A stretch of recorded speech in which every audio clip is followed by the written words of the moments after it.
Le cas Jean Portmanov est une drôme. Le dernier live, ce sera ta mort et on touchera le pactole. Il y a quelques jours, JP, Jean Portmanov, de son vrai nom Raphaël Graven et âgé de 46 ans, nous a quittés en direct. Et il s'agit là d'un des cas d'accident de livestream les plus graves qui m'ait été donné de voir. À l'origine, j'avais jamais vu ne serait-ce qu'un seul extrait de tout ça. Jean Portmanov était un des streamers qui participait au live de Naruto et Safin du Local TV, un collectif de streamers sur la plateforme Kick. Depuis des mois déjà, Jean subissait des tortures récurrentes, verbales mais également physiques. Et quand on parle de torture, j'estime qu'il est important de faire un point là-dessus. Vous imaginez bien qu'une plateforme de streaming ne peut pas se permettre de partager de la violence, peu importe sa forme. Donc vous vous imaginez certainement quelques petits coups, des pranks à base de verre d'eau froide. Non.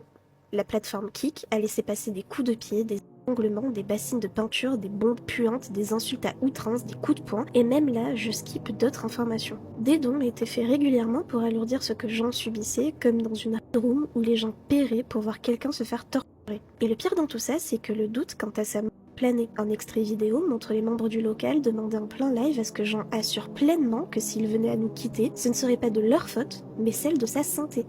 On imagine un jour dans le délire, on est en train de rigoler et tout et... Claps. Tu sais que je me suis déjà posé la question. Sur celle-là, on lui demande également une sorte de testament virtuel. Non, c'est vrai. Est-ce qu'on pourra mettre des best-of de toi où on te maltraitait et tout?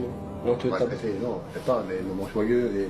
Habituellement, je parle pas des faits divers, peu importe à quel point ils sont importants. Mais on fait face à un problème, que ce soit de la part des streamers, mais également de la plateforme Kick qui a laissé passer durant des mois et des mois ces événements absolument horribles. Des tonnes de personnes données pour que ces sévices continuent et des best-of de ces continue de tourner comme s'il s'agissait de quelque chose de drôle. J'arrive pas à comprendre dans quelle timeline quelqu'un peut se poser et regarder une autre personne vivre ça. Il s'agit d'un snuff movie à ce stade. Jean Portmanov mérite que son cas soit partagé. Cette fois pas en tant que personne torturée, mais en tant que victime qui mérite d'être entendue et qu'on ne doit pas résoudre au silence. Sa santé n'aurait jamais été aggravée de la sorte s'il n'avait pas vécu tout ça. Cet homme avait encore de potentielles grandes années devant lui. Et toutes les personnes qui défendent ces abuseurs en prétendant que ces derniers l'ont aidé, si quelqu'un vous offre 100 €, puis vous tabasse tous les jours dans une ruelle, lui êtes-vous encore redevable? Les plateformes de streaming doivent prendre note de cette situation pour se rendre compte de la déshumanisation dont peuvent faire preuve les réseaux sociaux. Ce qui se passe derrière votre écran est la réalité de quelqu'un d'autre.